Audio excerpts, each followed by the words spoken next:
Sensible y Resistente, el podcast de SEINC, donde nos adentramos en la actualidad de las enfermedades infecciosas y la microbiología clínica.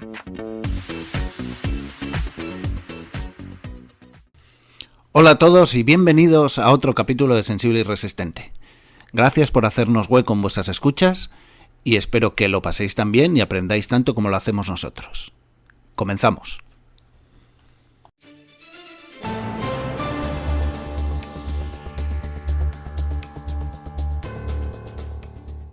Y ahora, el parte infeccioso, como el parte meteorológico, pero adaptado a enfermedades infecciosas emergentes.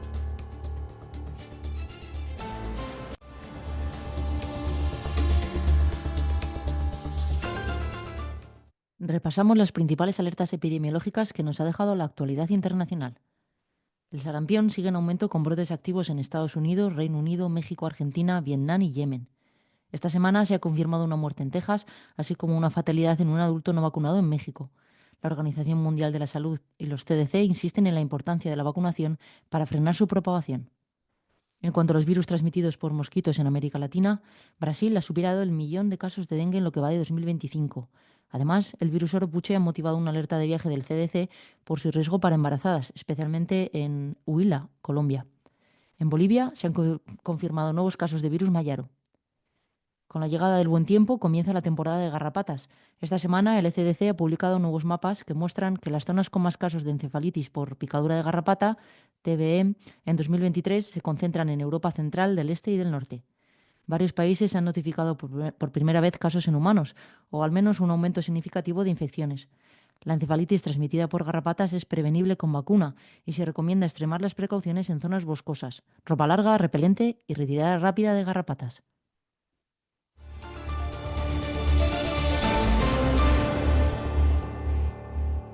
Hoy, mientras la resistencia antimicrobiana se intensifica, la fagoterapia resurge como una herramienta potencialmente revolucionaria en nuestro arsenal terapéutico. Acompáñanos para explorar cómo estos aliados microscópicos podrían transformar el tratamiento de infecciones bacterianas resistentes. Pues hoy tenemos a la doctora María del Mar Tomás, que es licenciada en Medicina por la Universidad de Granada y doctora en Microbiología por la Universidad de Coruña. La doctora Tomás ha centrado su carrera en la investigación de mecanismos de resistencia antimicrobiana. Ha trabajado en instituciones de prestigio como el Centro de Investigaciones Biológicas en Madrid y el Health Protection Agency en Londres. Actualmente es investigadora principal en el Instituto de Investigación Biomédica de Coruña y coordinadora del Grupo de Microbiología Translacional, MicroTM, del Servicio de Microbiología Clínica del Hospital Universitario de Coruña. Bienvenida, María del Mar. Muchas gracias, muchas gracias. Queríamos preguntarte para empezar, ¿cómo empezaste a interesarte por este tema de los fagos? Pues realmente comenzamos ya hace 19 años, va a ser, a través de estudios multicéntricos, donde analizábamos los genomas bacterianos de Acinetobacter baumannii y de otras bacterias, y empezamos a encontrar fagos lisogénicos integrados en los genomas.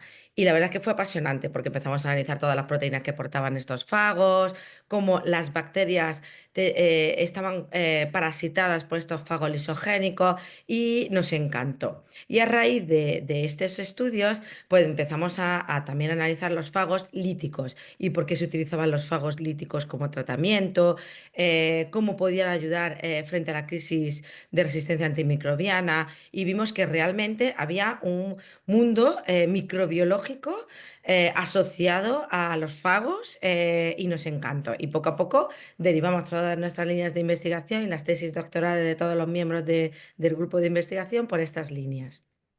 Bueno, yo creo que lo primero, gracias María del Mar por aceptar. Para una persona que nos esté escuchando y que tampoco conozca mucho del tema, ¿nos puedes explicar qué son los fagos? Gracias a ti, Diego, por la invitación. Me hace mucha ilusión, por el cariño que te tengo también. Pues realmente los fagos son unos virus que tienen capacidad de infectar a las bacterias y lisarlas. Es por ello que, aunque se utilizaba en ciertos países, Occidente ha recuperado esta terapia porque pues tiene un gran potencial. Y vemos que podrían combinarse con antibióticos y utilizarse de forma sinérgica. ¿Y nos podrías contar un poco más de la historia? Porque has dicho que en otros lugares, ¿no? se venía usando antes. Pues la historia es apasionante. En 1914, Thor ya descubrió que había unos virus que él no sabía decir exactamente qué eran, sino como unas sustancias que tenían capacidad de erizar las bacterias. Pero en ese momento no existía la microscopía electrónica. Y en 1917 llegó Herel y empezó a utilizar estos fagos frente a la disentería. Resulta que él trabajaba en un servicio de enfermedades infecciosas y le comentó al jefe de servicio que si se tomaba un cultivo que se convertía estaba turbio cuando estaban las bacterias y cuando estaban los fagos estaba claro, si se lo bebía y al día siguiente volvía al servicio, quiere decir que no era tóxico y que podrían utilizarlo en niños con disentería. Y así hizo, se lo bebió. Y al día siguiente, como volvió, porque no tenían ningún problema, pues empezaron a tratarlo frente a la disentería y consiguieron salvar muchas vidas gracias a este tratamiento. Pero ¿qué ocurrió? Que llegó la penicilina y como la penicilina era más fácil, los científicos se creían más este compuesto y sí que es cierto que era más fácil saber exactamente qué era lo que lo constituía, cómo se administraba. Pues los fagos quedaron relegados. Y Gerel, aunque fue nominado 8 veces al Nobel, no lo consiguió nunca. Y quedó como desterrado y se fue a Georgia con su amigo Eliviana y allí empezó un instituto de investigación centrado en fagoterapia. Por lo tanto, es una historia bastante apasionante y aunque salvó bastantes vidas, en ese momento no consiguió que los científicos de aquel momento pues avalaran esta terapia de forma generalizada. María del Mar, has comentado antes en la presentación la diferencia entre fagos líticos y fagos lisogénicos. ¿Puedes profundizar un poquito? Sí, los fagos lisogénicos son aquellos que están integrados, tienen una serie de proteínas, una serie de reguladores que hacen que se integren en los genomas bacterianos y por lo tanto controlan el comportamiento de las poblaciones microbianas. De hecho, cada vez hay más estudios y hemos participado en diferentes cursos GenBiota de la SEINC, donde se ve que estos fagos lisogénicos controlan el comportamiento de las poblaciones y de tal forma que ciertas enfermedades crónicas podrían estar asociadas a estos fagos lisogénicos, ya que se habla de un viroma asociado al microbioma, ¿no?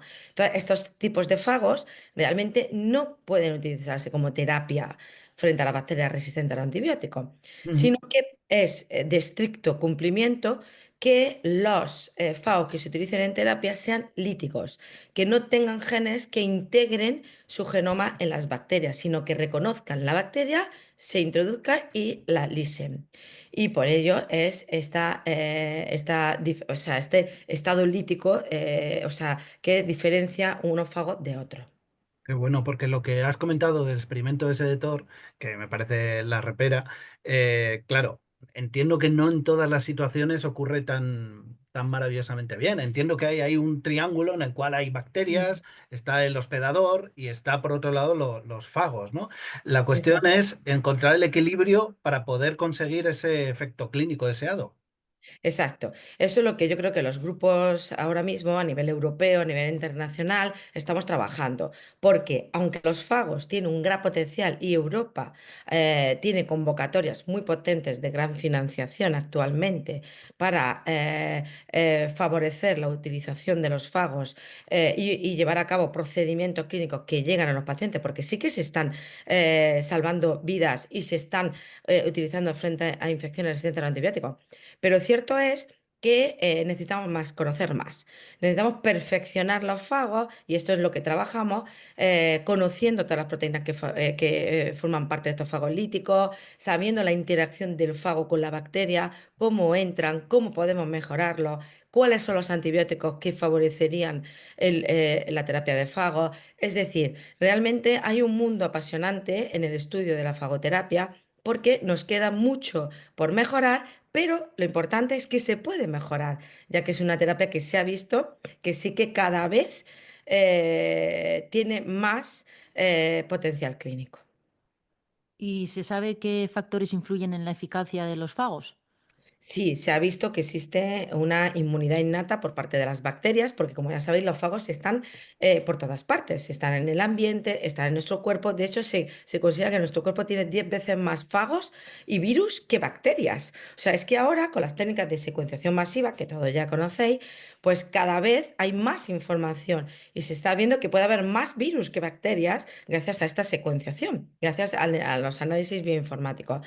Entonces, realmente la bacteria ya reconoce muchos virus y ya tiene una resistencia innata a estos fagos. Entonces, gracias a esta secuenciación, podemos elegir los mejores fagos y decir, perfecto, conocemos el genoma de la bacteria, conocemos el genoma del fago, pues vamos a utilizar aquellos fagos que van a tener más potencial frente a este tipo de bacterias, según los mecanismos y proteínas que porten. Y por tanto, a través de la inteligencia artificial, bases de datos, y análisis proteómico, podemos desarrollar productos de terapia de fagos cada vez más potentes.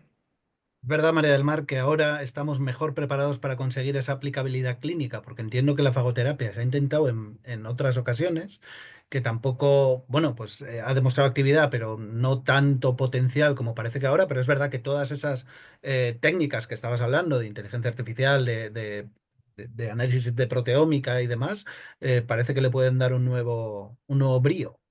Sí, de hecho, en los últimos 4 o 5 años la evolución ha sido impresionante.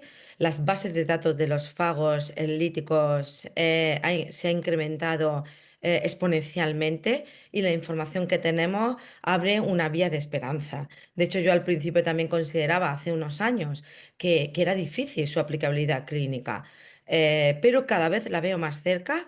Cada vez creo que podemos tener productos de terapia de fagos con una baja toxicidad y una gran eficacia que permitan llevar a cabo ensayos clínicos y utilizar incluso de manera personalizada a través de fórmulas magistrales.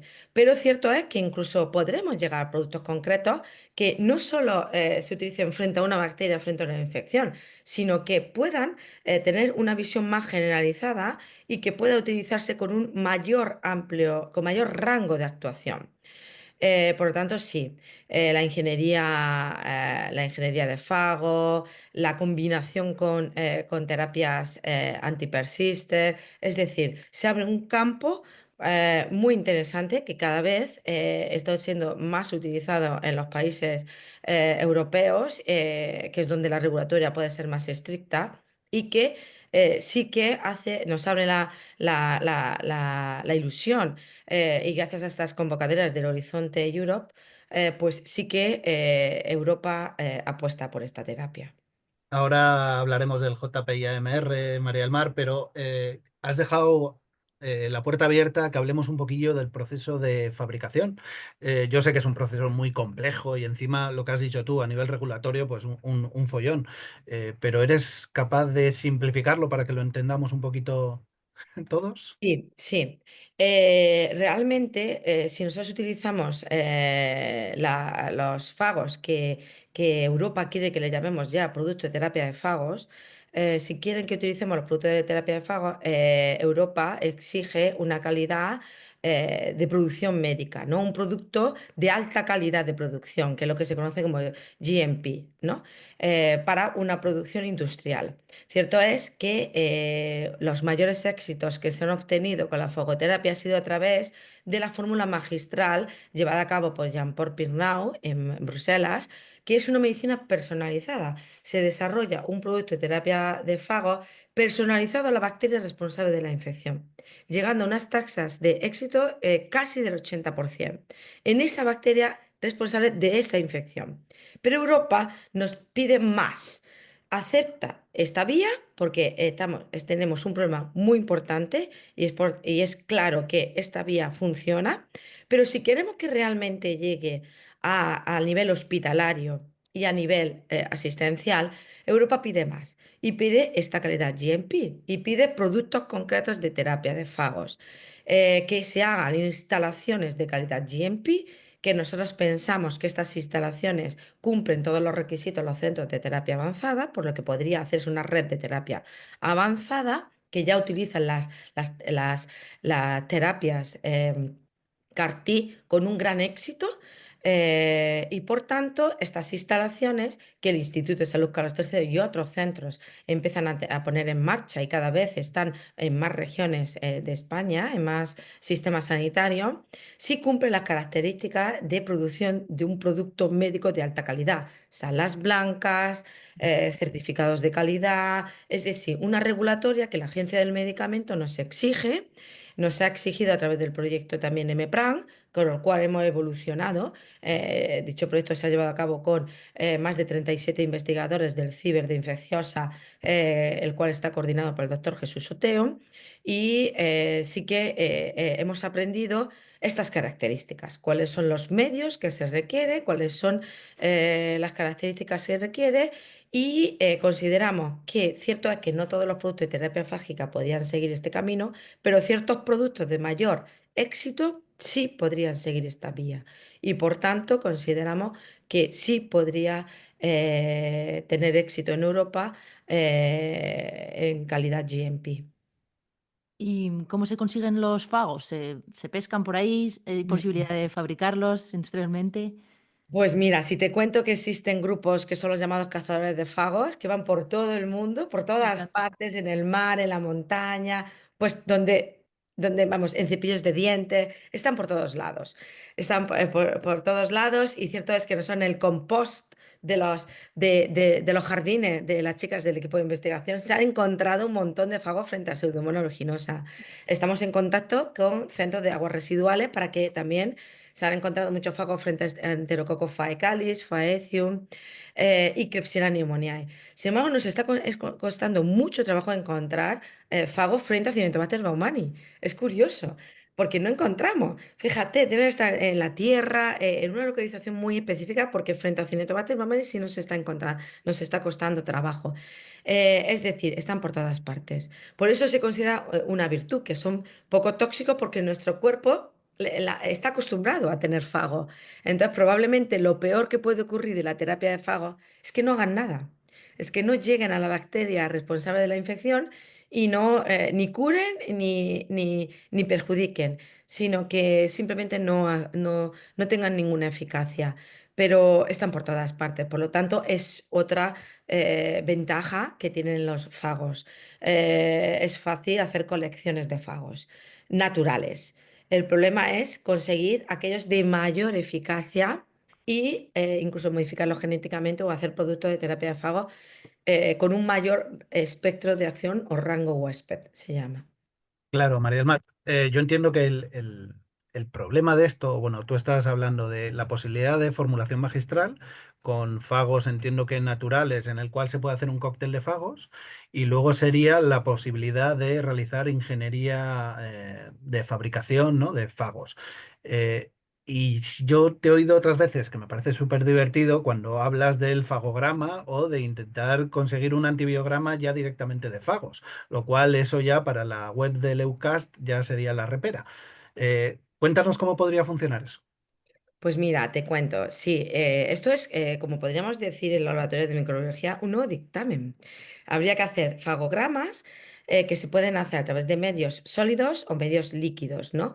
Nosotros hemos visto que los medios sólidos como primer screening está muy bien, que sería a través de la técnica de gota o spot test, ¿no? Que consiste en que tú cultivas, tienes tu bacteria responsable de la infección o bacteria target, que es la que quieres desarrollar el producto de terapia de fago, y por otro lado, en un medio líquido también tienes la concentración de fagos.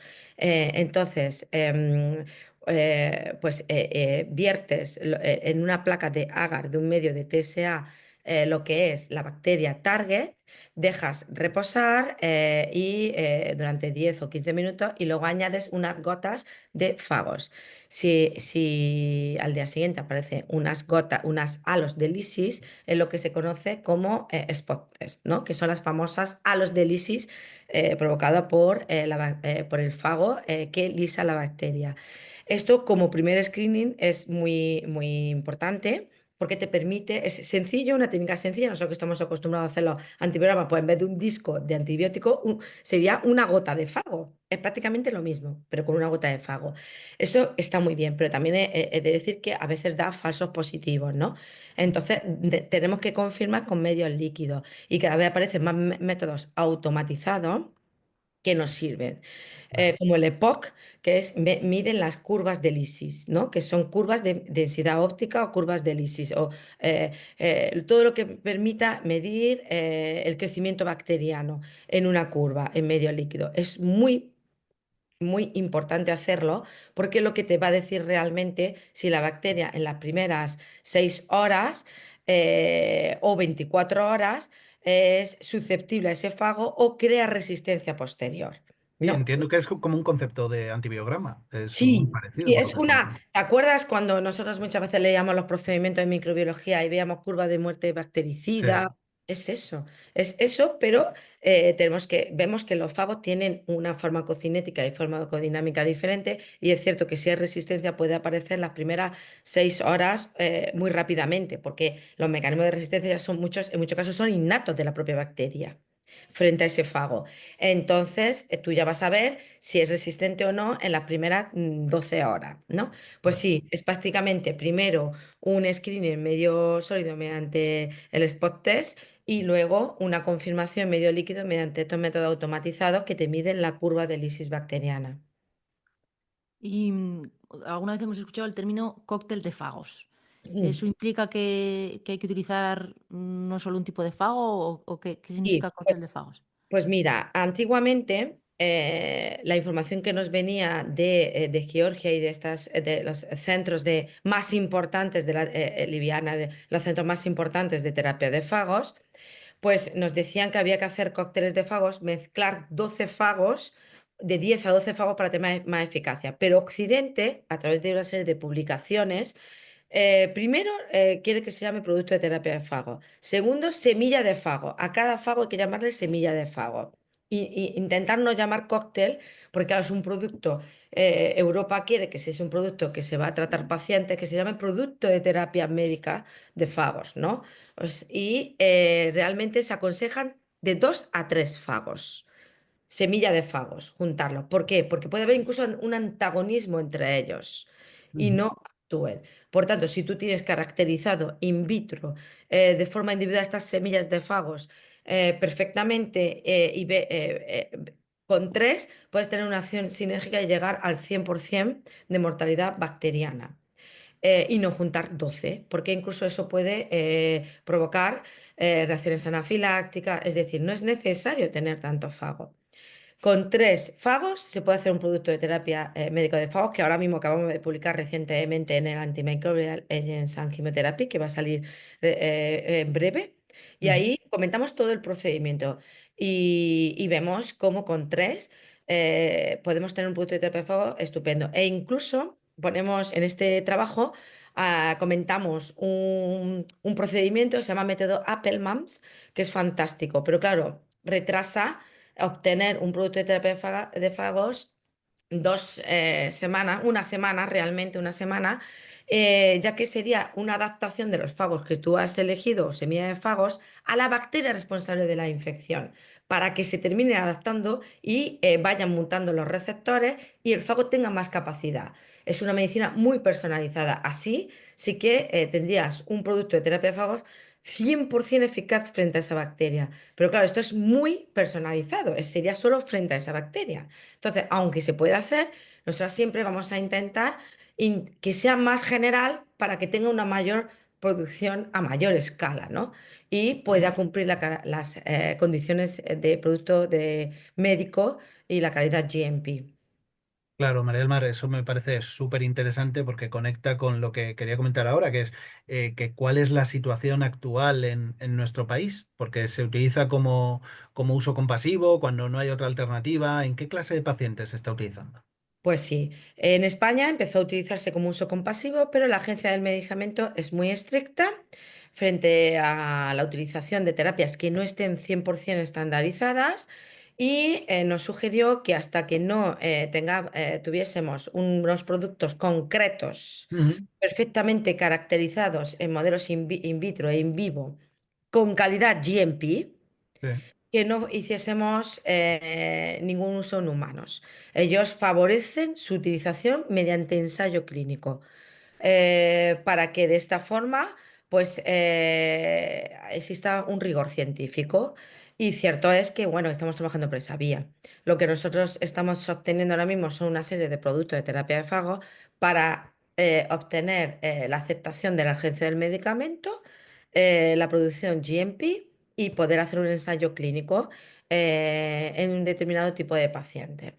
El uso compasivo tiene que ser analizado por ellos y son muy estrictos porque no quieren que haya una regulación específica para estos tratamientos y que no se haga no siguiendo unos estrictos controles. Sí, además lo importante que es generar una evidencia de calidad en estos primeros pasos, entiendo, ¿no? Es totalmente entendible porque si no saldría también de lo que es el rigor científico Ujú. y sanitario. Necesitamos que se cumplan todos los requisitos que han cumplido todos los productos que vas a administrar a un paciente, ya que si no también podemos dar una falsa esperanza. Podemos Claro. decir que estas terapias van a curar todo, cuando en realidad no es real. Entonces tampoco queremos eso, transmitir un mensaje de que todo va a ser maravilloso, ¿no? Sino que tener unos valores concretos de eficacia, una farmacocinética farmacodinámica y un ensayo clínico avalado por especialistas de enfermedades infecciosas y de todas las especialidades, conociendo esta terapia. Has comentado que por lo menos se tarda una semana en preparar la terapia de fagos. Entonces, ¿en qué situaciones clínicas se podrían utilizar?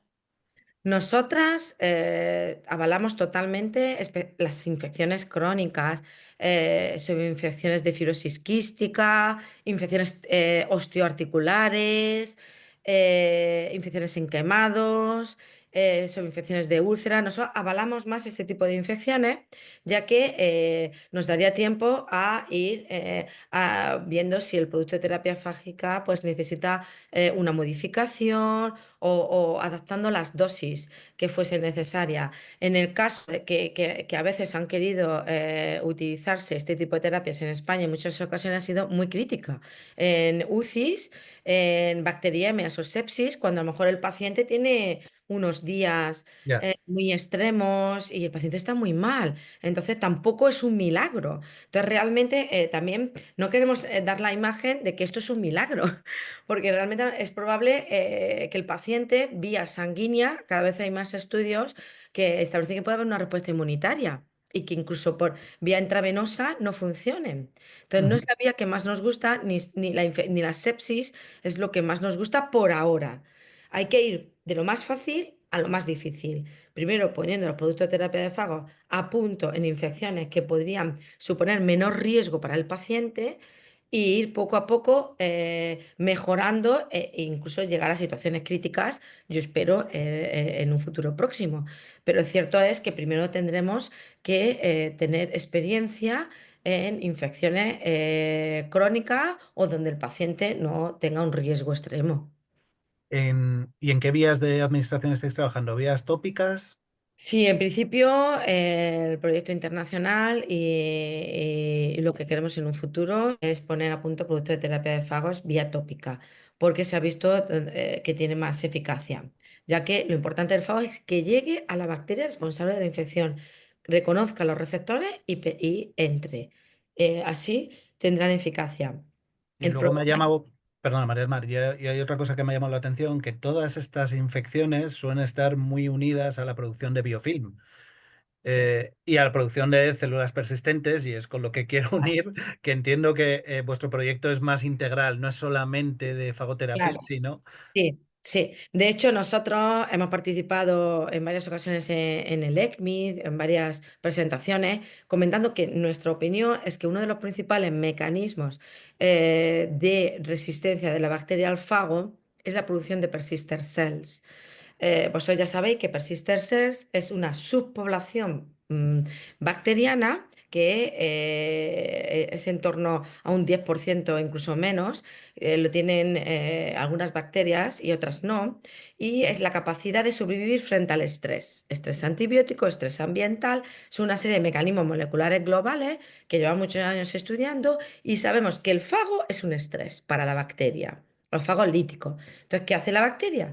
Que cuando ve que va a morir, pues le dice a una subpoblación: sobrevivir, sobrevivir porque vamos a morir.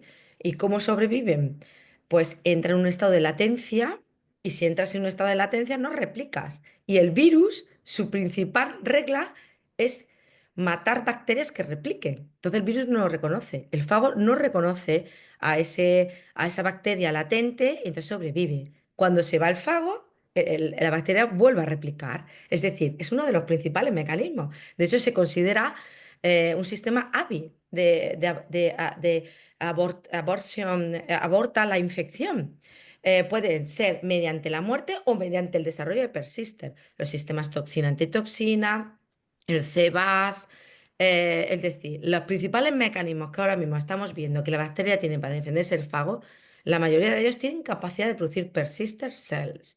Por lo tanto, el proyecto internacional en el cual trabajamos pues con grupos muy potentes en fagoterapia, Jean-Paul Pernau de Bélgica, Rand de Israel, Susan de Polonia, Evelyn de UK, el Instituto Jesús Sotero, Instituto Salud Carlos III, con María Pérez y Javier Cañadas.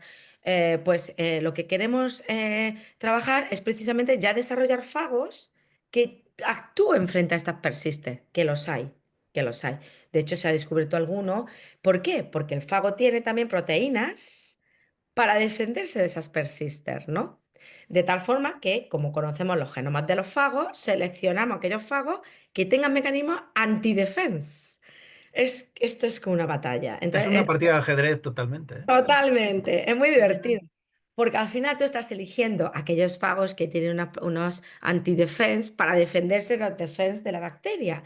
Y estamos haciendo como bancos, bancos de fago, banco de persister cells, y estamos trabajando en ello.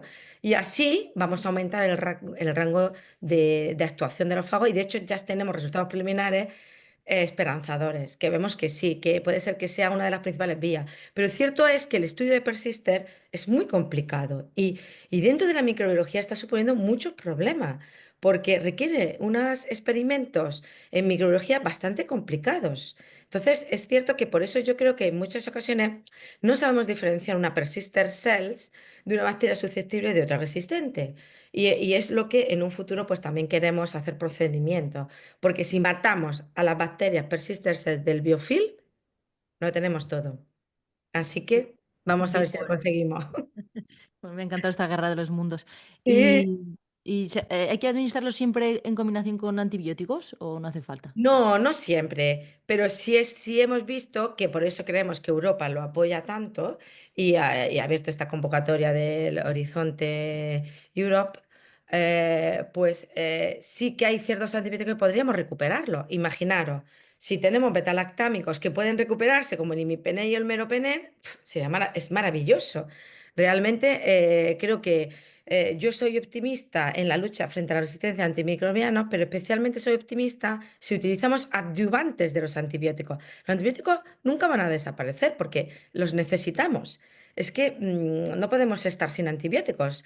Nadie va a creer que no se puede tratar una bacteria o una infección con un antibiótico. Entonces, siempre los vamos a tener. Y siempre que tengamos adyuvantes o potenciadores de los antibióticos para recuperarlos, mejor. Y nosotros hemos visto en nuestros experimentos y otros grupos internacionales que los antibióticos betalactámicos son los que tienen más sinergia con los fagos, porque tienen las mismas receptores, bombas y porinas para trabajar en la bacteria. Es decir, las bombas que utiliza la bacteria para expulsar los antibióticos son receptores de los fagos, de tal forma que si el fago se une a esa bomba, el antibiótico no va a ser expulsado, va a poder actuar en la bacteria.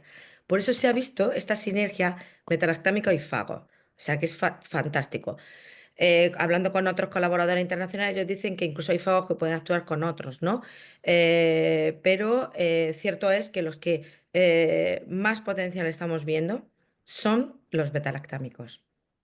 Pues me parece un tema súper interesante esa posible cosensibilización.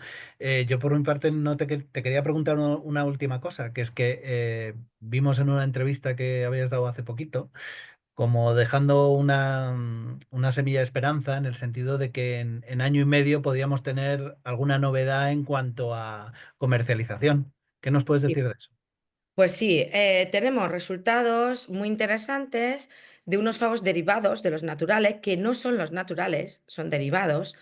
Estamos muy contentas porque in vitro hemos tenido resultados excelentes, ampliando el rango de actuación, no solo en la bacteria responsable de la infección, sino en más bacterias de un clon o bacterias de un linaje. Por lo tanto, nos da esperanza porque así podríamos tener una producción más industrial siguiendo la calidad GMP, ya que la producción requiere un gasto y claro, tenemos que ser lo más general posible, ¿no? Y creemos que los resultados también que estamos obteniendo in vivo, en Galeria Meronella y en animales, pues refuerza aún más nuestra teoría, que es que tenemos que eliminar las persistentes gracias a este tipo de fagos, ampliando el rango. Cierto es que los naturales tienen potencial, son estupendos, pero requieren una medicina más personalizada, que en la sanidad que tenemos ahora mismo es bastante complicado integrarla. Y si tenemos esta vía de innovación para crear ciertos productos frente a ciertas bacterias o clones importantes, sí podremos patentar y sí podremos desarrollar productos que se puedan producir en centros de terapia avanzada e incluso en empresas que puedan estar interesadas y así llevar a cabo un ensayo clínico. Y en ello estamos. Yo creo que pronto tendremos buenas María del noticias. Mar, pues muchísimas felicidades y por mi parte, pues nada más. No sé si Galadriel querías comentarle alguna cosilla más. Me ha surgido una duda. ¿Hay fagos contra hongos? Esa pregunta me la han hecho muchísimo, me la ha hecho más gente y he buscado y realmente no he encontrado. No he encontrado porque, pero bueno, dependerá también si en un futuro se secuencia, pero cierto es que los receptores de estos fagos son las bacterias, se encuentran en bacterias. Sí que se ha visto que en célula eucariota, por ejemplo, el fago entra, sale, pero no actúa modificando la célula eucariota ni produce una lisis de célula eucariota, no. Son naturales, o sea, puede perfectamente estar en torno al hongo, pero no va a producir la lisis del hongo. Necesita estos receptores para penetrar y para lisar. Su target son las bacterias, porque tiene estos receptores para integrar y replicar. Utiliza la maquinaria de la bacteria para producir su faguito y al final lisa la bacteria. Pero es muy buena pregunta. ¿Podríamos organizar en la próxima SEINC una excursión de búsqueda de fagos o podríamos Sí, ir al monte como quien va a por setas a pues por fagos? Pues sí. María del Mar, nos quedamos con yo creo que una invitación al optimismo y que esto siga adelante. Muchísimas felicidades por el proyecto y que confiamos, por el bien de todos, básicamente, que esto siga adelante y que muchísimas gracias y hasta pronto. Gracias a vosotros, Diego, a todos, a Seing, y ha sido un placer hablar con vosotros de resistencia, de fago y de esperanza. Y sí, hay que ser optimistas. Yo estoy totalmente segura que gracias a la ciencia y a la investigación podremos tener buenas noticias. Cambio de guardia.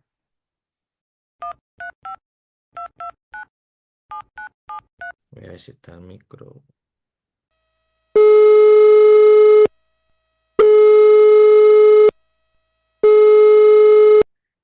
Sí, Micro. micro. ¿Sí? Sí, buenas, ¿qué tal? Mira, soy Pedro García. Mira, llamaba por los hemocultivos del código sepsi que estábamos hablando hace unos minutillos para ver si habían Y salido. Pedro, no, hemos mirado a ver cómo estaba la curva de crecimiento y por ahora son negativos, así que no te preocupes. Vale, te avisamos si hay alguna cosita. Sí, en cuanto sepáis algo me avisáis, Mira, ¿vale? y por cierto, antes de que cuelgues, que he visto que habéis podido publicar un artículo sobre el score Handok en la revista de Async.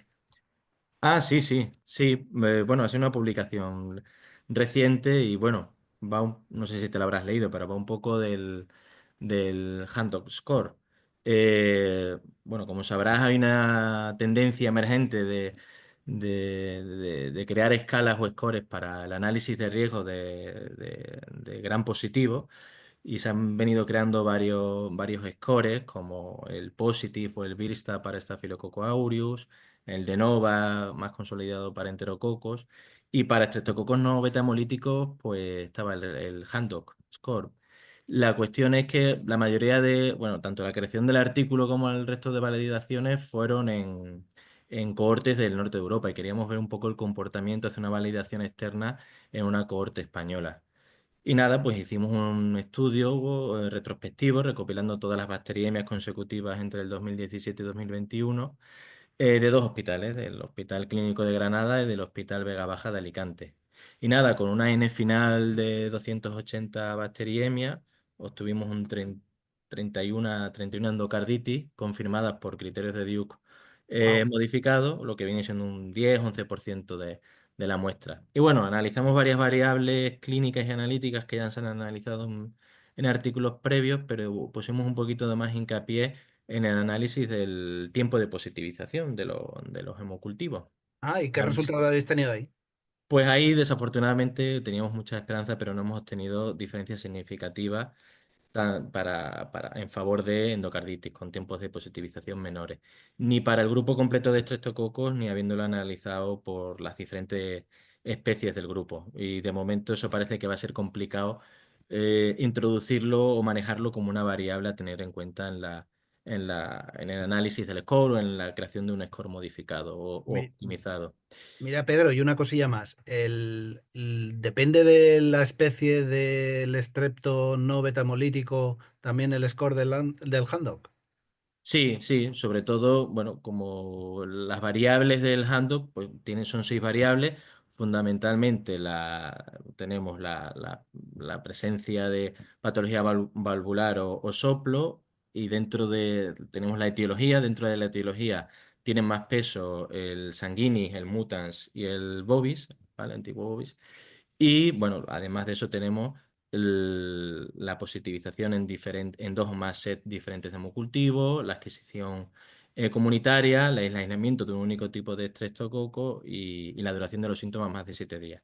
Y bueno, en nuestra cohorte sí que aplicando la variable con un punto de corte de 3 o más de 3 puntos como viene preestablecido, hemos obtenido resultados muy parecidos a los originales, con una especificidad buena, una sensibilidad buena y un valor predictivo negativo del 98%. Así que estamos Pues, contentos.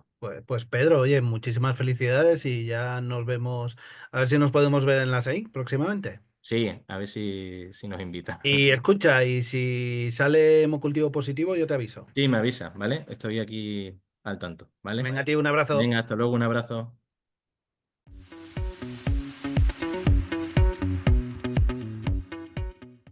Muchas gracias por estar con nosotros en Sensible y Resistente. Os esperamos en el próximo capítulo.